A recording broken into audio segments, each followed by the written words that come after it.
Hola, bienvenidos a Uno a Converme. Seguimos trabajando en este video con las propiedades de las funciones periódicas y dijimos que si f es periódica y de periodo t, entonces f de mx con m diferente de 0 es periódica y de periodo t sobre m. Veámoslo.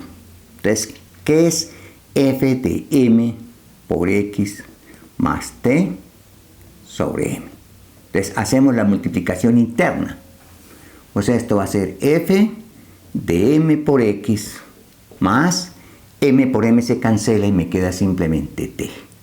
Pero esta función f es periódica y de periodo t, o sea, esto es f de mx.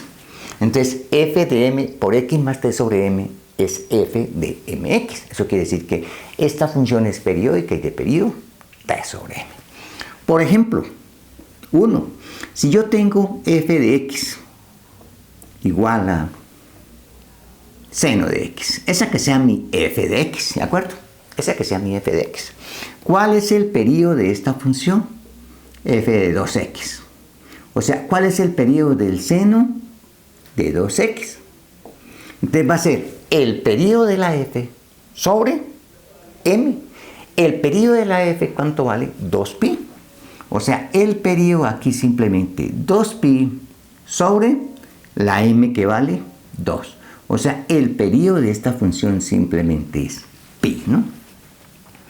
¿Cuál es el periodo de esta función? X medios. Es decir, ¿cuál es el periodo del seno de x medios? Porque la f es esta, seno de x medios. Entonces va a ser, nos olvidamos de la m y el periodo del seno de x es 2pi dividido entre la m. O sea, el periodo de esta función va a ser 2pi dividido entre 1 medio. O sea, simplemente va a ser 4pi. 2. Ahora, si yo tengo f de x igual a coseno de 2x y nosotros queremos calcular este periodo, entonces uno se olvida del 2. Y uno dice, el periodo de esta función es, como se olvida del 2, queda coseno de x. El periodo del coseno de x es 2pi sobre m, que vale 2, o sea, simplemente vale pi. ¿Cuál es el periodo de esta función? Digámoslo así, coseno de x medios. Entonces, observen, uno se olvida de la m. ¿Cuál es el periodo del coseno? O sea, la f de x. El periodo del coseno es 2pi y divide por la m. La m es 1 medio, ¿no? O sea, esto es 4pi. Entonces se las escribo así porque es que uno en la práctica se las encuentra así. La función es esa. ¿Cuál es el periodo de esta función? F de x igual a coseno de 2x sobre 3. Entonces simplemente el periodo va a ser el periodo del coseno de x, que es 2pi dividido entre la m, que es 2 tercios. O sea, este 2 con este 2 se cancela y me quedaría simplemente 3pi, ¿no? ¿De acuerdo? Bueno, espero que haya quedado bien claro cómo es el periodo.